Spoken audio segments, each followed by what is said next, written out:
నూనె పోసుకోవాలండి ఓ మూకుట్లో.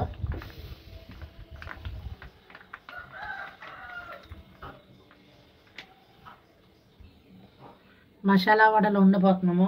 దీంట్లో అల్లం ముక్క, పచ్చిమిరపకాయలు, కొంచెం పప్పు వేసి మసాలా తిప్పుకోవాలి. పచ్చనిపప్పు నానబెట్టుకున్నాం. ఇలా కడుక్కోవాలి శుభ్రంగానే. కడుక్కున్న తర్వాత గ్రైండర్లో వేసుకోవాలి. శుభ్రంగా 2 సార్లు కడుక్కోవాలి.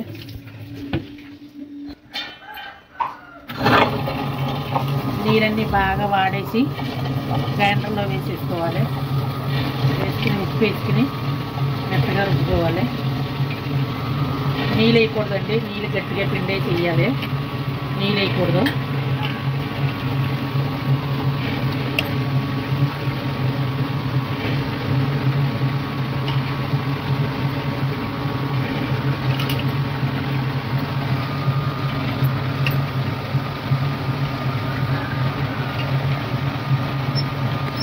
అల్లం, జీలకర్ర, పచ్చనిపప్పు, పచ్చిమిరపకాయలు వేసి గ్రైండర్లో వేసేసుకోవాలి. మిక్సీలో రుబ్బాల్సిన అవసరం లేదు. ఉప్పు 1 టీ స్పూన్ వేస్తున్నాము.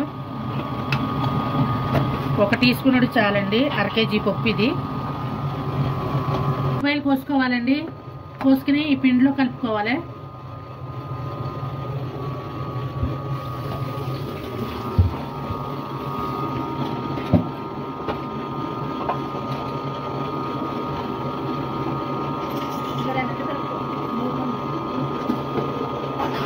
దీంట్లో కలుపుకోవాలి. కలుపుకుని రౌండ్ బౌల్ చేసుకుని దాంట్లో వడల కింద, మసాలా వడల కింద వేసుకోవాలి.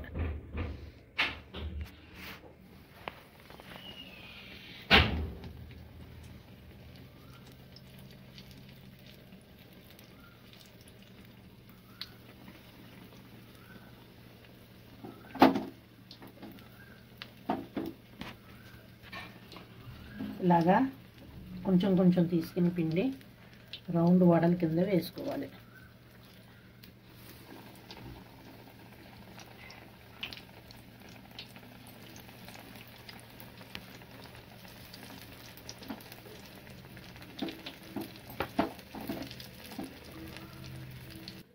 ఇదిగోండి గార్లెండి వడలు వేస్తున్నామండి.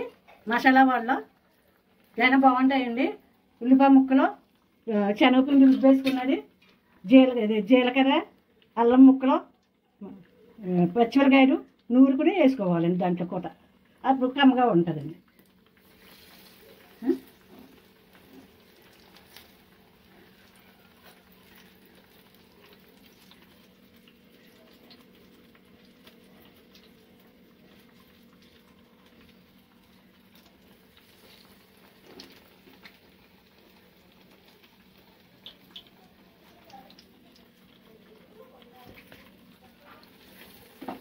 ఇలా తిరగేసుకోవాలండి.